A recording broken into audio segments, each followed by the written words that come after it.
Aku bekerja di sebuah rumah makan terkenal di pinggir kota. Ramai, laris, tidak pernah sepi. Pemiliknya dikenal dermawan, religius, dan baik pada karyawan. Tapi, satu persatu, teman kerjaku menghilang. Awalnya kami pikir mereka resign, sampai aku melihat sendiri ritual pesugihan kuntilanak di dapur belakang. Dan aku sadar, temanku dijadikan tumbal. Aku tidak pernah menyangka tempat aku mencari nafkah akan menjadi kuburan hidup bagi temanku sendiri. Namaku Raka. Usiaku 23 tahun saat kejadian ini terjadi. Dan sampai sekarang, aku masih bisa mencium bau darah bercampur santan dari dapur rumah makan itu. Rumah makan itu bernama RM Sariroso. Terletak di pinggir jalan lintas kota. Bangunannya besar, selalu ramai, bahkan tengah malam pun masih penuh. Pemiliknya kami panggil Pak Darto. Orangnya ramah, selalu senyum, rajin sedekah. Kalau Jumat, makanan dibagikan gratis. Makanya, aku tidak pernah curiga apapun. Aku diterima kerja tanpa wawancara rumit. Gajinya besar untuk ukuran rumah makan. Dan anehnya, tidak pernah telat bayar. Hari pertama aku bekerja, aku berkenalan dengan seorang teman. Namanya Yudi. Kami sebaya. Dia sudah kerja 6 bulan lebih dulu. Di sini enak, Rak, katanya. Cuma satu, jangan sok penasaran. Aku tertawa waktu itu. Kupikir cuma bercanda. Minggu pertama, aku mulai sadar satu hal. Rumah makan ini tidak pernah sepi. Bahkan saat hujan deras, listrik mati, atau jam 2 pagi, selalu ada pengunjung. Yang aneh, aku jarang melihat mereka masuk. Tiba-tiba meja sudah penuh. Dan setiap pukul 12 malam, Pak Darto selalu menghilang ke belakang. Dapur belakang terkunci, dan karyawan dilarang masuk. Peraturan, kata Yudi singkat. Suatu pagi, aku mencari Rina, kasir perempuan yang ramah. Tidak ada. Rina resign, tanyaku. Yudi menatapku lama. Iya, katanya. Tapi ekspresi wajahnya tidak meyakinkan. 2 minggu kemudian, Asep, tukang masak juga menghilang. Alasannya sama, resign. Padahal, seminggu sebelumnya, Asep baru ambil cicilan motor. Malam itu aku lembur. Jam menunjukkan 00.47. Saat menyapu dekat dapur belakang, aku mendengar suara perempuan tertawa. Pelan, cekikikan. Padahal dapur terkunci. Aku mendekat dan mencium bau amis menyengat, seperti darah. Tiba-tiba, dari sela pintu aku melihat rambut panjang menjuntai ke lantai. Dan suara itu berbisik. Masih kurang. Aku lari, tubuhku gemetar. Pak Darto berdiri di ujung lorong, tersenyum. Kamu dengar apa, Rak? Aku menggeleng. Tapi sejak malam itu, Yudi berubah. Suatu malam Yudi menarikku ke gudang. Wajahnya pucat, matanya cekung. Rak, kalau aku kenapa-kenapa, kamu jangan kerja di sini lagi. Aku terdiam. Ini bukan rumah makan biasa, lanjutnya. Pak Darto pelihara sesuatu. Aku memaksa dia bicara, dan akhirnya Yudi berbisik dengan suara gemetar. Dia pelihara kuntilanak. Setiap omset turun, 1 orang harus hilang. Aku ingin tertawa, tapi tangannya dingin, dan di lehernya ada bekas cakaran hitam. Besoknya, Yudi tidak masuk kerja. Nomornya tidak aktif. Pak Darto hanya berkata santai, Yudi keluar kota, urusan keluarga. Tapi malam itu, aku melihat sesuatu di dapur belakang. Di lantai, ada sepatu Yudi. Dan dari balik pintu terkunci, terdengar suara perempuan menangis. Raka, tolong! Itu suara Yudi. Dan saat aku mendekat, tangisan itu berubah jadi tawa melengking. Sejak tulisan tumbal ke-7 muncul di cermin kamar mes, aku tidak lagi hidup seperti manusia normal. Aku hanya bertahan. Hari itu, aku masuk kerja dengan mata cekung, tidak tidur semalaman. Begitu aku melangkah ke rumah makan, semua terasa berbeda. Pengunjung menatapku lebih lama, beberapa tersenyum dengan cara yang salah, seolah mereka tahu sesuatu tentangku. Pak Darto berdiri di dekat kasir. Begitu melihatku, dia tersenyum lebar. "Kamu kelihatan capek, Ra." Aku mengangguk. "Kalau mau pulang lebih awal bilang saja," lanjutnya lembut. Nada suaranya bukan perhatian, tapi mengincar. Hari itu juga datang karyawan baru. Namanya Bayu. Masih 19 tahun. Perantau, butuh uang cepat. Aku melihat diriku sendiri di wajah Bayu. Saat istirahat, aku memperingatkannya. Kalau dengar suara perempuan malam-malam, jangan dicari. Dia tertawa. "Mas, cerita horor ya?" Aku tidak ikut tertawa, karena malamnya aku melihat kuntilanak berdiri tepat di belakang Bayu. Rambutnya menutupi wajah Bayu, tangannya menyentuh bahunya, dan Bayu tersenyum kosong. Aku mulai menemukan bekas aneh di tubuhku. Goresan di punggung, seperti bekas kuku panjang. Setiap bangun tidur, badanku bau melati bercampur darah. Dan yang paling mengerikan, aku mulai mendengar suara di kepalaku. Bukan teriakan, tapi bisikan lembut. "Tenang saja, sebentar lagi selesai." Aku mulai mengamati pola. Setiap malam, jam 12 malam, lampu dapur diredupkan. Jam 12.30, Pak Darto menghilang. Jam 1 malam, rumah makan selalu penuh. Dan setiap itu pula, ada satu karyawan yang sakit atau pingsan. Seolah-olah energi kami dihisap. Malam itu, aku nekat. Saat Pak Darto masuk dapur belakang, aku mengikuti dari jarak jauh. Dia membuka pintu kecil yang belum pernah kulihat. Di baliknya, ada ruang bawah tanah. Tangga sempit, dindingnya penuh coretan mantra. Aku turun pelan. Di bawah, ada 7 lilin. 6 sudah padam. 1 belum dinyalakan. Di tengah ruangan, ada lubang seperti sumur. Dari dalamnya, aku mendengar suara rintihan. Bukan 1, banyak. Aku menutup mulut agar tidak berteriak. Di dinding, terpajang nama-nama. Rina, Asep, Tony, Mila, Hendra, Yudi, dan di bawahnya tersisa 1 ruang kosong. Aku sadar, nama itu disiapkan untukku. "Kamu seharusnya tidak ke sini." Suara itu datang dari belakang. Aku berbalik. Pak Darto berdiri di tangga. Wajahnya tidak tersenyum lagi. Matanya hitam, bukan karena gelap. "Aku sudah baik sama kamu, Ra," katanya. "Tapi semua ini ada harganya." Aku mundur. "Kenapa harus manusia?" Dia tertawa pelan. "Karena yang diminta adalah teman dekat." Dadaku sesak. "Kamu tahu kenapa Yudi dipilih?" lanjutnya. "Karena dia terlalu peduli sama kamu." Udara tiba-tiba dingin. Dari lubang sumur, tangan putih muncul. Lalu kepala, lalu seluruh tubuhnya. Kuntilanak itu berdiri di samping Pak Darto. Dia menatapku lama. "Yang ini," katanya sambil tersenyum, "masih kuat."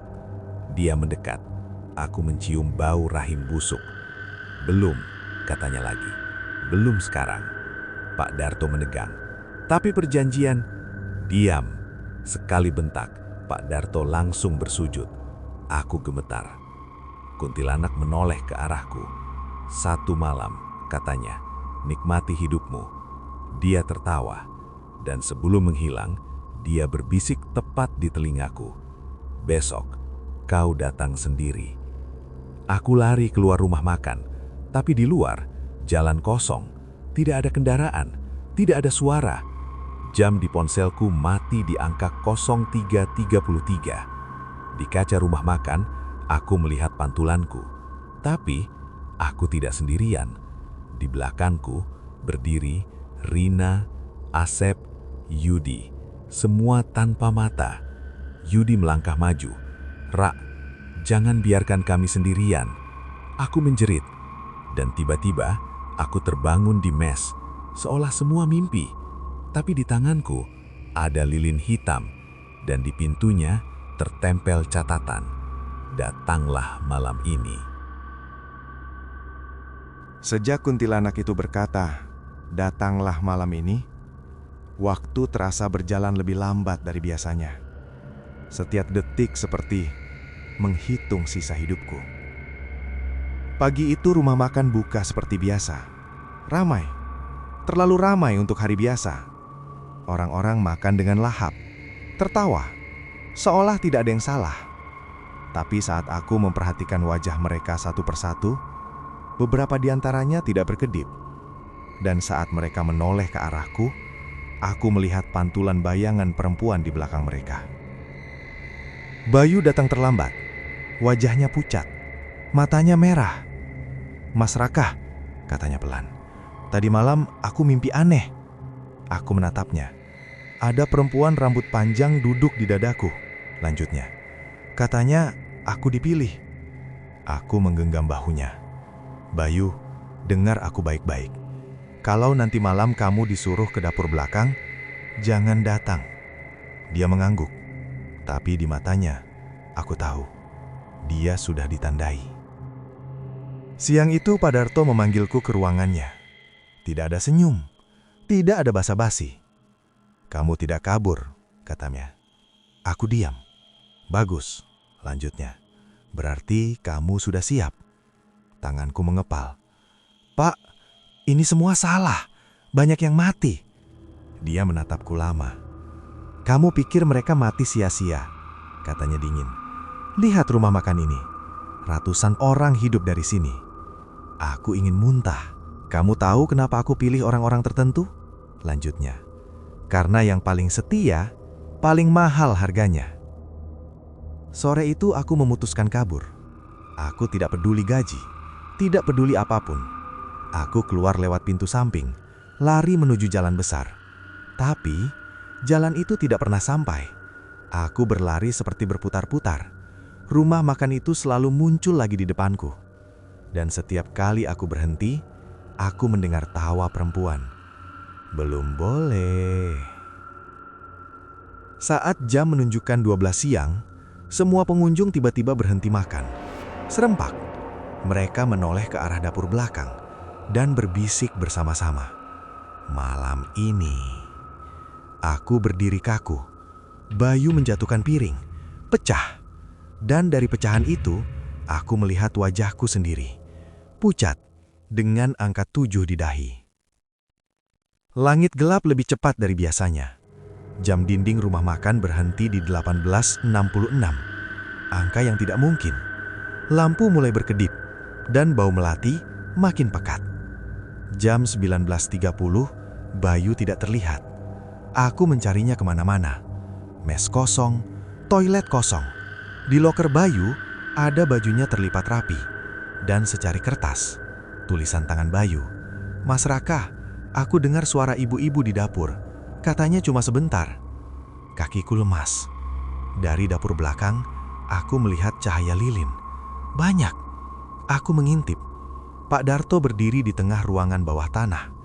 Lilin sekarang berjumlah 7, dan 1 sudah dinyalakan. Di sudut ruangan, Bayu berlutut. Matanya kosong, mulutnya tersenyum. "Mas Raka," katanya lirih, "dingin sekali di sini." Kuntilanak itu turun perlahan dari langit-langit. Perutnya kini menggelembung. Bukan dia, yang satu lagi, lebih matang. Matanya menatap ke arahku. Tangan-tangan dingin mencengkeram kakiku. Dari lantai, dari dinding, suara-suara memanggil namaku. Aku diseret masuk ke ruangan. Pak Darto berdiri di depanku. "Maaf Rak, kalau tidak kamu, aku yang diambil." Aku sadar, dia bukan hanya pelaku, dia juga tawanan. Saat kuntilanak mendekat, tiba-tiba dia berhenti. Dia memiringkan kepalanya. "Kamu," katanya padaku. tidak takut mati." Aku terdiam. "Yang aku inginkan," lanjutnya pelan, "bukan tubuhmu." Pak Darto terkejut. "Tapi perjanjian," kuntilanak menoleh. "Aku ingin sesuatu yang lain." Dan dalam gelap, aku mendengar suara tali ditarik. Pak Darto menjerit. Aku tidak melihat apapun, hanya mendengar tangisan, doa yang terpotong, tawa yang pecah, dan suara Yudi berbisik di telingaku. "Rak, ini belum selesai." Aku tidak tahu berapa lama aku pingsan. Yang aku tahu, saat aku membuka mata, aku tidak lagi sendirian di dalam tubuhku sendiri. Aku terbangun di lantai dingin. Lilin masih menyala. Asap dupa memenuhi paru-paruku. Bayu tidak ada. Pak Darto juga tidak terlihat. Tapi di dinding, nama Pak Darto kini tertulis dengan darah. Di bawahnya tertulis kecil, "Pengganti sementara." Dadaku berdegup keras. Berarti perjanjian itu belum lunas. Aku berdiri sempoyongan. Kepalaku sakit luar biasa. Lalu aku mendengar suara itu lagi. Bukan bisikan, tapi perintah. "Bangun." Aku menuruti, tanpa sadar menggerakkan kaki. "Naik." Tubuhku bergerak sendiri menaiki tangga. Aku berteriak di dalam hati, tapi mulutku diam. Aku sadar satu hal mengerikan. Kalau aku melawan, sakitnya berlipat. Kalau menurut, rasanya tenang. Aku muncul di dapur. Rumah makan tetap beroperasi. Pengunjung tetap datang. Karyawan tetap bekerja. Seolah tidak ada yang terjadi semalam. Aku melihat kasir baru. Aku melihat koki baru. Dan di antara mereka, aku melihat wajah-wajah lama. Rina, Asep, Mila. Mereka tersenyum, bekerja normal. Tapi saat aku mendekat, aku menyadari bayangan mereka tidak mengikuti gerakan tubuhnya. Kakiku bergerak ke arah meja pengunjung. Tanganku menyajikan makanan. Dan setiap kali aku meletakkan piring, aku melihat sesuatu di dalamnya. Bukan makanan, tapi potongan rambut, gigi, kuku manusia. Pengunjung tetap makan sambil tersenyum. "Enak," kata mereka serempak. Aku ingin muntah. Aku melihat bayangannya sekarang, setiap saat. Kadang di langit-langit, kadang di pantulan sendok, kadang di balik mataku sendiri. "Kamu cocok," katanya di kepalaku. "Lebih baik dari Pak Darto." Aku gemetar. "Aku tidak mau," kataku lirih. Dia tertawa. "Tidak ada yang mau," jawabnya. "Tapi semua berguna." Malam itu, aku dibawa lagi ke ruang bawah tanah. Sekarang, aku tidak melawan, karena aku mulai lelah. Di dinding, muncul simbol-simbol baru.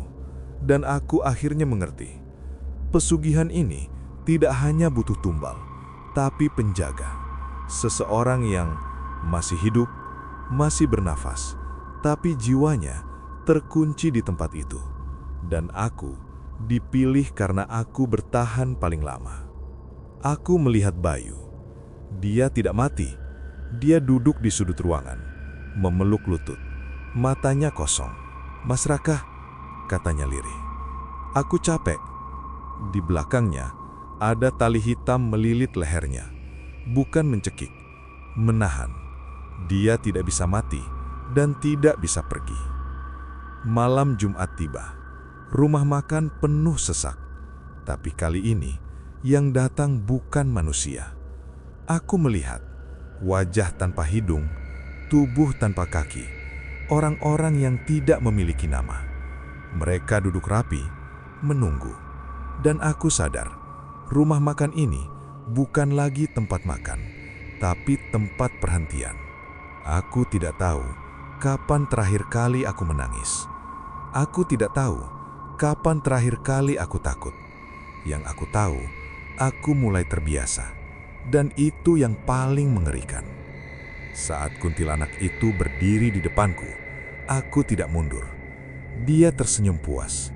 "Sedikit lagi," katanya. "Kamu akan sempurna." Malam itu, aku masuk ke toilet. Di cermin, aku melihat bayanganku. Mataku hitam, kulitku pucat. Dan di belakangku, berdiri diriku yang lama. Versi diriku yang dulu. Dia menatapku sambil menangis. "Rak, kalau kamu menyerah, semua akan sia-sia." Aku memejamkan mata. Dan saat ku buka kembali, dia sudah tidak ada. Tapi di kaca tertulis, masih ada satu cara. Tulisan di cermin itu tidak hilang. Masih ada satu cara. Aku menatapnya lama, sampai mataku perih dan berair. Entah kenapa, untuk pertama kalinya setelah berhari-hari, aku merasa takut lagi. Dan rasa takut itu memberiku sedikit harapan. Malam itu, Yudi datang menemuiku. Bukan sebagai mimpi, bukan sebagai bayangan. Dia berdiri di depanku. Jelas, utuh. Tapi wajahnya penuh luka lama. "Rak," katanya pelan. "Kalau kamu masih bisa takut, berarti dia belum sepenuhnya punya kamu." Aku gemetar. "Caranya apa, Yud?" tanyaku. "Aku capek." Yudi menunduk.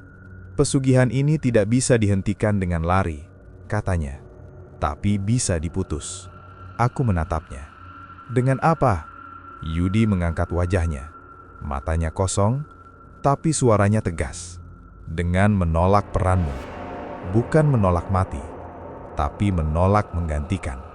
Dadaku sesak. "Tapi pasti ada yang diambil," kataku. "Dia tidak pernah pergi dengan tangan kosong." Yudi mengangguk. "Iya, dan itu harus orang yang paling terikat dengan pesugihan ini." Aku langsung tahu jawabannya. Di ruang bawah tanah, aku menemukan Pak Darto. Dia masih hidup, tubuhnya kurus, matanya cekung, tangannya terikat. Dia menangis, bukan karena menyesal, tapi karena takut. "Rak," katanya terbata.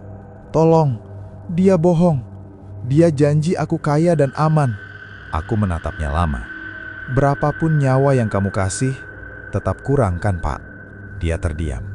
"Karena yang dia mau bukan uang," lanjutku, "tapi manusia yang terus berharap." Pak Darto berteriak. "Aku tidak mau mati." Kuntilanak itu muncul di belakangku. Diam, tenang, sabar, seperti menunggu keputusan. Satu penjaga, atau semua terikat selamanya. Suara itu masuk ke kepalaku. Aku menoleh ke Bayu. Dia duduk di sudut. Masih hidup, masih bernafas, tapi kosong. Kalau aku mati, pesugihan lanjut. Kalau aku jadi penjaga, tidak ada yang bebas. Kalau Pak Darto mati, perjanjian diputus sepihak. Resikonya, semua yang terikat akan dilepaskan dengan cara mereka sendiri. Tidak ada jaminan selamat. Aku mengingat wajah ibuku, rumah kecilku, hidup biasa yang dulu aku anggap remeh. Lalu, aku menatap Pak Darto. Aku mengambil lilin hitam. Tanganku gemetar, tapi aku tetap berdiri. "Aku menolak jadi penjaga," kataku keras. "Dan aku kembalikan semua ke sumbernya." Kuntilanak tersenyum lebar. "Kamu yakin?" Aku mengangguk. Lilin itu aku letakkan di depan Pak Darto, dan aku memadamkannya dengan darahku sendiri. Ruangan langsung bergetar. Teriakan menggema. Nama-nama di dinding terbakar satu persatu. Pak Darto menjerit paling keras. Bukan jeritan sakit, tapi jeritan kehilangan segalanya. Aku melihat mereka. Rina, Asep, Yudi, Bayu. Satu persatu mereka berdiri. Tidak sempurna, tidak utuh, tapi tersenyum. "Terima kasih," kata Yudi. "Sekarang giliran kamu pergi." Kuntilanak menatapku lama. Tidak marah, tidak sedih, hanya kecewa. "Manusia selalu memilih kehilangan," katanya. "Padahal aku hanya memberi apa yang mereka minta." Dia mundur, dan untuk pertama kalinya, dia menghilang sepenuhnya. Aku terbangun di pinggir jalan, sendirian. Rumah makan itu tidak ada.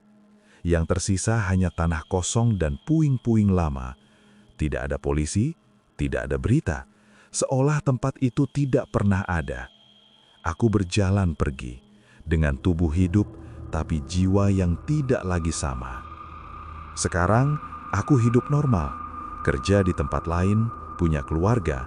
Tapi setiap kali aku melewati rumah makan yang terlalu ramai, aku selalu berhenti sejenak. Karena kadang, aku mencium bau melati.